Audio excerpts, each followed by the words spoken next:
Hello hi అండి, welcome to Kranthi cuisine cooking channel.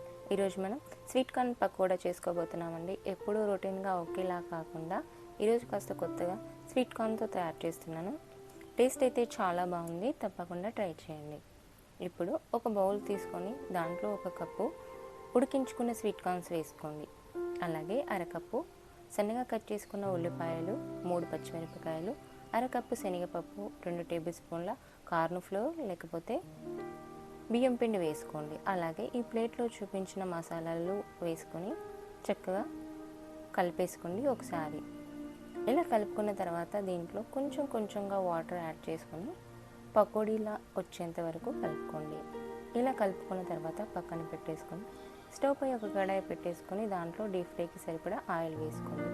Oil వేడైన తర్వాత మనం రెడీ చేసుకున్న పిండి ముద్దని పకోడీల సైజులో వేసుకుంటే సరిపోతుందండి. ఇప్పుడు వీటిని రెండు వైపులా చక్కగా గోల్డెన్ బ్రౌన్ కలర్ వచ్చేంత వరకు వేయించుకోండి. చూసారు కదా, ఇలా బంగారు రంగు వస్తే సరిపోతుందండి.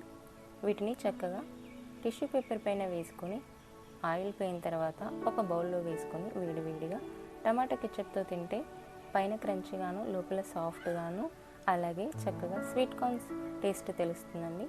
వీడియో కనుక మీకు నచ్చినట్లయితే లైక్ అండ్ సబ్స్క్రైబ్ చేయండి.